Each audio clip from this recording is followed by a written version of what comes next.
The Ferris wheel is an abandoned amusement park ride located in the heart of the ghost town of Pripyat. It is also an iconic symbol of the city. It's a popular tourist attraction.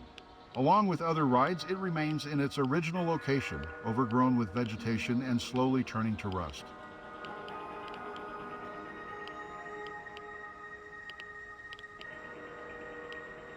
The Ferris wheel was never used, as the disaster occurred just days before the city was set to officially open the amusement park. The grand opening was scheduled to take place on May 1st, 1986. It's 24 meters tall and would complete a full rotation in 5 minutes. It was intended as entertainment for children and to provide a view of the city. The amusement park grounds served as a landing pad for helicopters taking part in the liquidation. The machines were routinely cleaned and the radionuclides washed into the soil.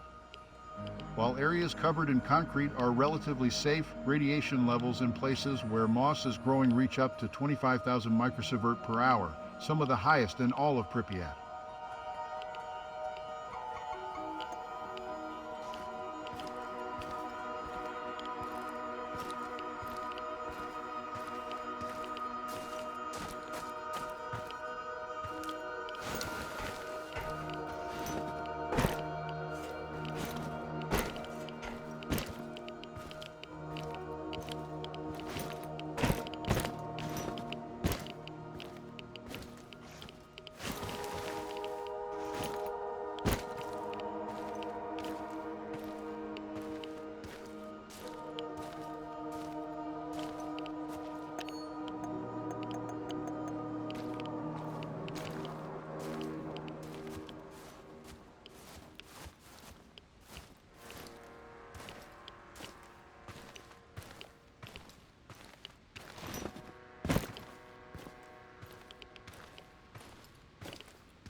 The amusement park was planned to be a recreational spot for residents of the city and surrounding areas. It was intended as a fun place for children and families and featured a number of attractions, including a Ferris wheel, swings, and a carousel.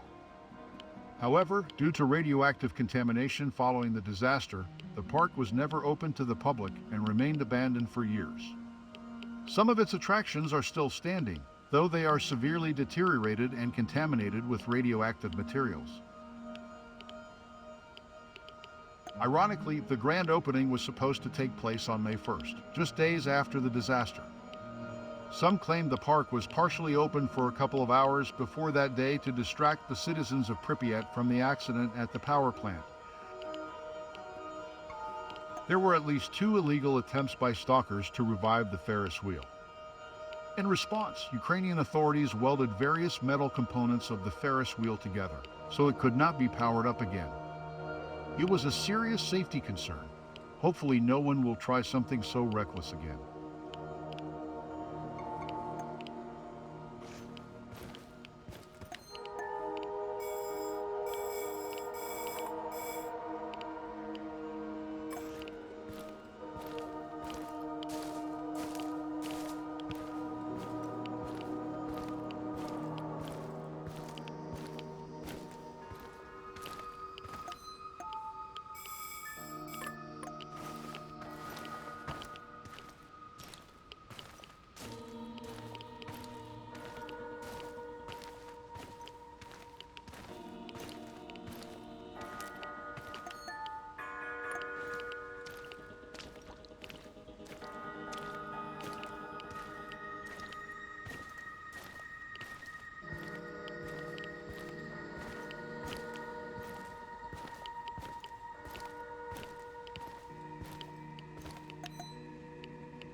Palace of Culture Energetic was the cultural center of Pripyat.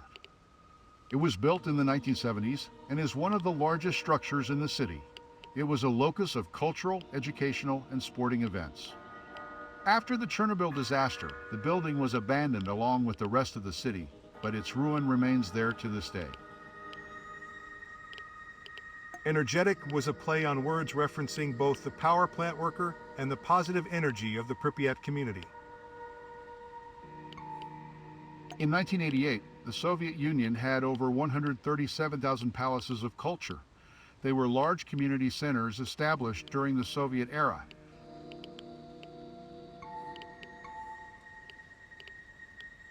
The Palace of Culture Energetic hosted discos every weekend. These events were named Edison II, after the electronic music equipment. They were very popular among the residents of Pripyat. After the disaster, the Energetic was used as a technical building for the liquidators.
The Policia Hotel was built in the 1970s to accommodate party officials and guests visiting the nuclear power plant.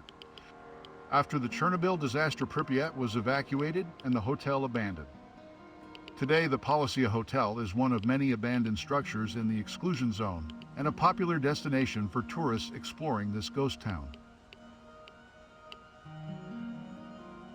The hotel was used as headquarters for the liquidators and their operations.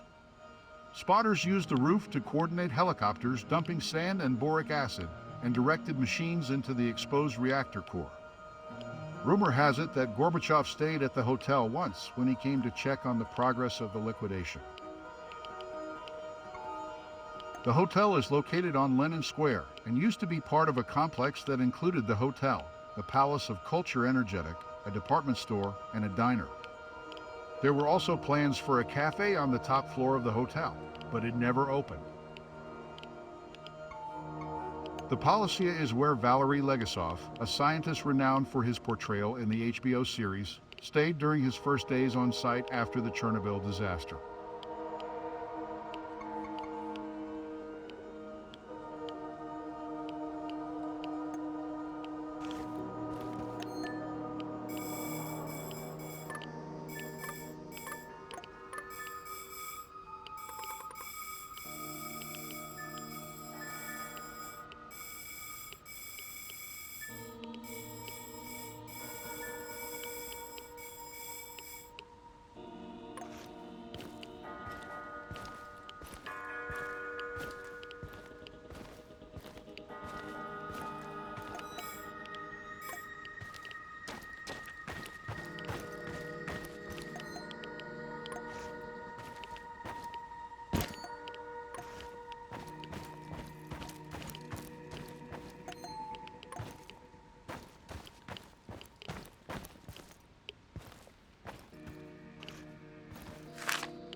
Did you know that more than 600,000 people were involved in the liquidation effort in the aftermath of the Chernobyl disaster?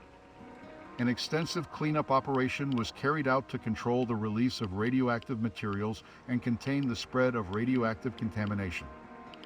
The effort involved hundreds of thousands of workers, referred to as liquidators, who cleaned up the area around the damaged reactor. They also built a sarcophagus around the reactor to contain the remaining radioactive materials. Removing debris and radioactive material, this involved cleaning up the area around the damaged reactor and decontaminating buildings, roads, and other structures. The liquidators were also involved in the construction of a massive concrete sarcophagus designed to contain the remaining radioactive materials. They worked to decontaminate the evacuated areas around the power plant and to make them safe for resettlement. During a later stage, liquidators decommissioned the damaged reactor, including the removal of damaged fuel rods and the sealing of the reactor core. They continued to be involved in monitoring and maintaining the containment of radioactive materials at the site. This included the sarcophagus and the spent fuel storage facilities. The liquidators also assisted in the evacuation of over 100,000 people from the surrounding area and the relocation of affected populations. The over 600,000 liquidators faced significant health risks due to exposure to high levels of radiation. Many of them have since suffered from a range of health problems, including increased rates of cancer, cardiovascular disease, and other illnesses. In addition, many have also reported mental health problems, such as anxiety and depression. The government of the Soviet Union provided some compensation and medical support to the liquidators. However, the exact extent of the health impacts and the number of deaths related to the disaster is still unclear. The Chernobyl disaster's impact on the health of the liquidators continues to be a source of concern and the subject of ongoing study.